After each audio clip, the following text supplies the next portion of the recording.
Ibu. Oke, Carlos nampaknya ini macam kayak grogi begitu. Tidak, Carlos? Iya. Oh iya, oke. Jadi bagus, Ibu sangat berterima kasih karena kamu sudah meluangkan waktu kamu untuk datang ke ruangannya Ibu, ke ruang konseling. Tapi sebelum kita masuk ke kegiatannya, ya sebaiknya kita awali kegiatan kita ini dengan doa.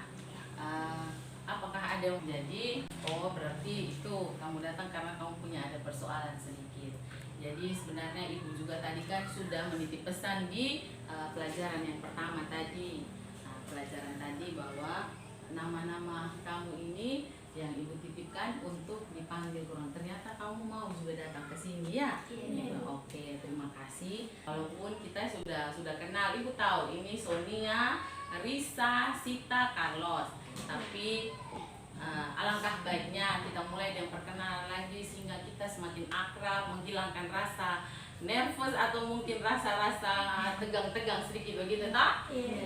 Oke, jadi kita mulai dulu dari Ibu dulu ya. Iya, Ibu. Oke, nama lengkap saya Rosalina Inara yang hebat. Saya biasa dipanggil dengan Ibu Ocha. Saya guru BP di sini, guru BK. Nah, oke, jadi sebelah kiri kanan dulu. Ya. Ladies first. Perkenalkan, nama saya Maria Cynthia Dinda Ramdi, nama panggilan saya Sonia, saya dari kelas 8. Oke, Sonia, terima kasih. Perkenalkan, nama lengkap saya Maria Rosa. Perkenalkan, nama lengkap saya Carlos Daniel Lababili, biasa dipanggil Carlos, saya dari kelas 9C. Oke, siap. Jadi ini ada dari kelas 8,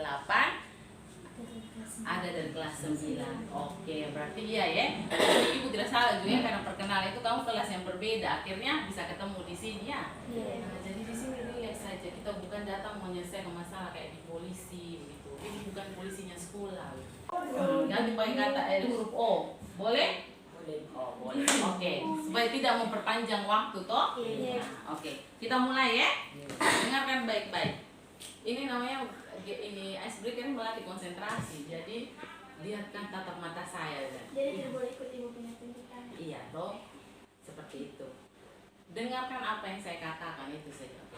Hidung, mata, telinga, mulut, kepala. Nah, tapi kalau konseling kelompok belum pernah ya. Belum. Ya, oke. Konseling kelompok itu adalah, Ibu menjelaskan sedikit ya. Maksud dari konseling kelompok itu adalah usaha yang memberikan bantuan yang diberikan oleh seorang konselor. Guru BK itu kalau misalnya di dunia bimbingan konseling dibilang konselor. Kalau di sekolah namanya, kalau di dunia umum namanya konselor, tapi kalau di sekolah itu dia adalah guru bimbingan konseling, guru, dia tetapnya guru untuk mengentaskan masalah yang sudah dihadapi anaknya, masalah seperti kamu, masalah yang peserta didik itu, tetapi diselesaikan dalam suasana kelompok. Jadi di sini ada ranah, maksudnya kita saling membantu begitu. Misalnya ada satu persoalan apa, ayo mari kita bahas topik apa, tetapi dalam suasana yang dibawa menyelesaikan masalah begitu ya toh.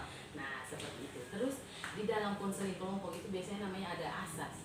Dan di sini yang Ibu lebih ada beberapa asas, tetapi Ibu hanya membatasi ada 3 asas kerahasiaan.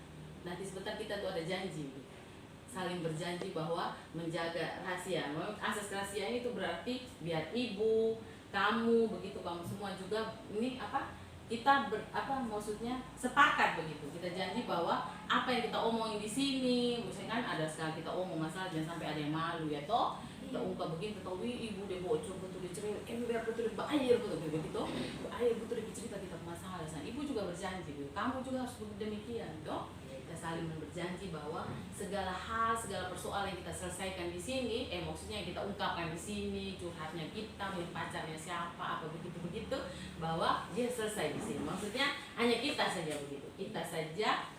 Boleh ya? Boleh. Nah, oke, sekarang kita sebelum kita masuk ke namanya mengungkapkan persoalannya kamu, sebaiknya kita buat janji ya. Iya. Oke, ini Ibu sudah menuliskan janji dari hati.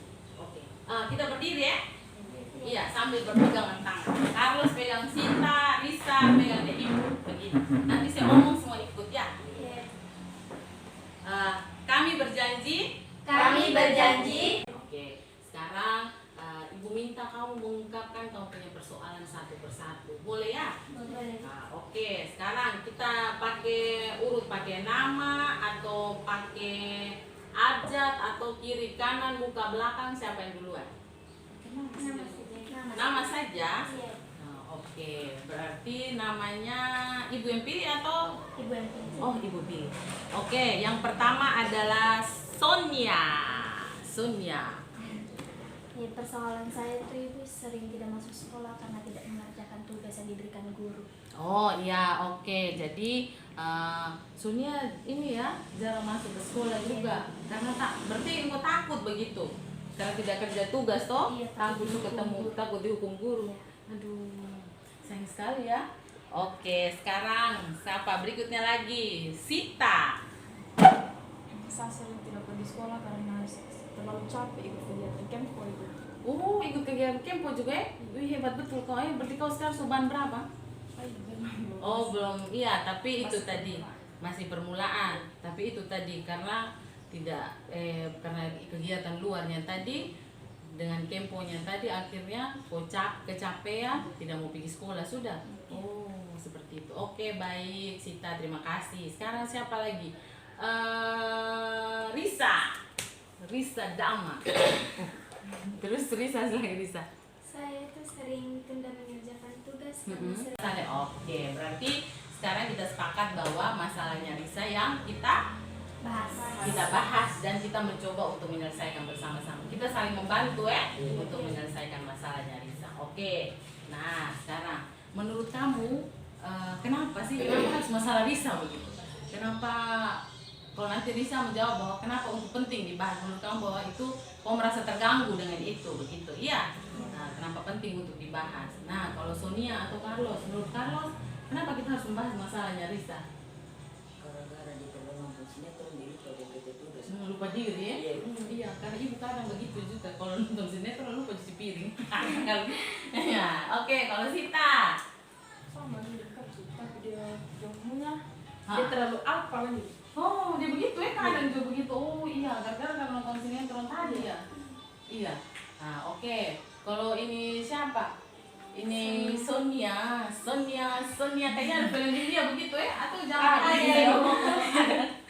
menurutnya saya Bu Risa itu jangan terlalu nonton drakor. Kalau misalnya dia sampai begadang, besok bisa lambat bangun ke sekolah. Oh, bisa begitu ya? Itu sudah ya. Nah, itu sudah ini. Itu mungkin dia masuk kamu ya. Kalau misalnya Carlos tadi bisa penting karena dia terlalu nonton sinetron. Terus misalnya Sita juga tadi toh, karena dia terlalu banyak alpa karena nonton ini. Dia lagi bilang ini Sonia tadi bilang bagaimana tadi? Sebenarnya punyanya Sonia itu adalah dia masuk solusi begitu. Dia akan nanti sebentar dia akan mengungkapkan kembali bahwa kenapa jangan terlalu nonton sinetron karena itu bikin kau begadang, kau tidak bisa pergi sekolah lagi. Iya. Nah, itu bagian dari solusi. Tapi sekarang ibu mau tanya, ini kenapa sih kok terlalu macam suka sekali dengan nonton sinetron begitu Risa? Apa yang membuatmu sangat tertarik dengan sinetron begitu? Bisa ceritakan ke kami. Kan tadi kita sudah berjanji dan kita menjaga asas kerahasiaan di sini. Cerita sih, bagaimana? Karena alur cerita dari film juga bagus itu. Oh, bagus. Dia kayak namanya sinetron kayak seri ya? Iya. Oh iya bagus sekali ya. Bagus. Biasanya sampai jam berapa?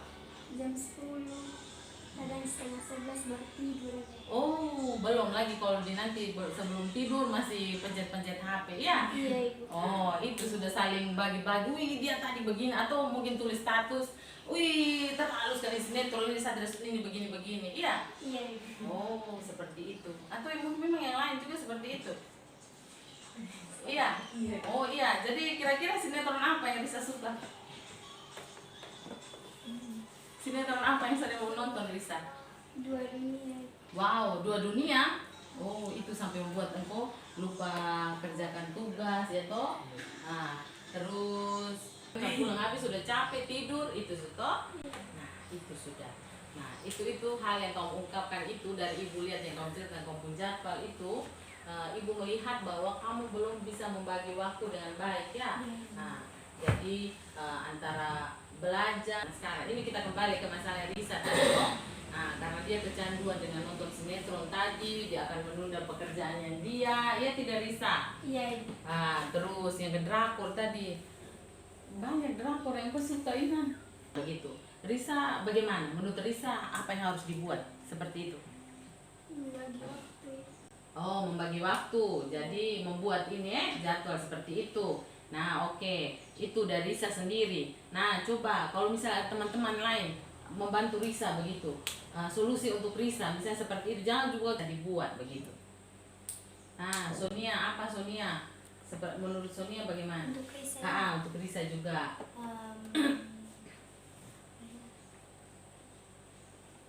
Sebaiknya dia tuh jangan terlalu sering nonton drakor, tapi harus lebih fokus belajar. Oh iya, itu Risa dari Sonia, solusi yang Sonia berikan itu bahwa jangan terlalu sering nonton drakor, engkau harus lebih fokus belajar. Iya ya. Nah, oke. Kalau dari Sita, Menurut saya sih Risa harus mengurangi nonton sinetron ya. mau dia nonton sinetron pasti dia tiap hari dia cerita mungkin sinetron ini ya. Bisa sampai bosan. Wih, gitu. Mengurangi nonton sinetronnya, ya. Nah, Risa itu kalau dari Sita dia mengatakan bahwa Risa harus mengurangi namanya menonton sinetron, kurangi sedikit begitu. Oke, pelan. Nah, terus kalau ini dari Carlos, apalagi paling tidak suka mengikut sinetron, ya Carlos? Iya. Baru menurut Carlos bagaimana? Carlos bagaimana? Dia luangkan aktivitas untuk belajar dan kurangi untuk nonton sinetron. Oh, iya benar. Nah, itu Risa dari teman-teman mengatakan seperti itu. Dan ini juga bukan untuk Inas ya gitu. Mereka juga ya toh. Ini sebenarnya kita untuk diri sendiri toh. Jadi mengurangi namanya menonton sinetron tadi atau drakor tadi, luangkan waktu lebih banyak untuk belajar. Nah, itu apa? Mengurangi apa tadi? Mengurangi nonton sinetron, lebih banyak fokus namanya belajar. Nah, itu juga. Ya itu tadi Ibu bilang bahwa ini bukan cuma untuk Risa, kamu lain juga begitu ya. Berarti kita harus belajar untuk mengurangi aktivitas-aktivitas yang di luar sekolah, lebih fokus ke aktivitas belajar di sekolah, iya ya, atau di rumah. Jadi salah satunya itu sebaiknya kamu membuat namanya jadwal kegiatan. Begitu, Ibu yakin bahwa kamu pasti bisa begitu, bisa mengatur antara waktu kamu kegiatan jadwal belajar. Kalau misalnya di sekolah kan sudah ada roster tuh, berarti kan itu sudah ada. Nah sekarang Ibu minta bahwa kamu buat untuk diri sendiri. Jadi menguatkan lagi bahwa itu tadi, bahwa hal yang baik dilakukan itu adalah dengan mengatur waktu, membuat jadwal ya. Jadi Ibu minta setelah dari sini kamu bisa membuat jadwal di rumah. Nanti pertemuan yang kedua itu adalah kita membahas jadwalnya kamu itu. Apakah kamu sudah bisa? Kita mengevaluasi begitu. Dari satu minggu kamu buat jadwal dan kamu ikuti itu, bagaimana kamu punya perubahan? Apa yang kamu rasa begitu? Setelah saya buat jadwal, ibu saya semakin tertib apa? Bahas ini maksudnya Carlos dari merasa apa? Bahwa apa yang Carlos jadi tahu begitu? Apa yang Carlos dapat begitu? Bisa membagi waktu dengan baik. Oh, bisa membagi waktu dengan baik toh? Iya, seperti itu ya. Jadi di sini konseling kita kali ini bahwa itu tadi tentang namanya memanage waktu, mengatur waktu. Jadi kita belajar bagaimana kita mengatur waktu kita dengan baik. Ya, pada pertemuan kali ini berarti kamu bisa menyimpulkan seperti itu toh. Nah, oke. Jadi sebelum kita mengakhiri kegiatan kita ini, terima kasih juga karena kamu mau dengan rela hati datang ke sini. Jadi sebelum kita menutup kegiatan konseling kita ini, mungkin ada teman yang bisa membantu kita dengan doa menutup kegiatan. Kan sudah diawali doa, berarti harus ditutup. Alangkah baiknya juga dengan namanya doa. Oke, siapa yang mau? Oh iya, Sita. Oke, silakan. Ibu dan teman-teman, marilah kita berdoa dalam nama Ya Bapa yang surga, terima kasih karena Bapak sudah menjaga kami dari awal kegiatan kami hingga pada hari ini. Ya Bapa dalam surga, sebentar lagi kami mau pulang ke rumah kami masing-masing. Jaga dan lindungilah kami hingga kami boleh tiba di rumah kami dalam keadaan selamat. Hanya ini doa yang kami sampaikan kepadamu, namun kami puji kini dan segala masa.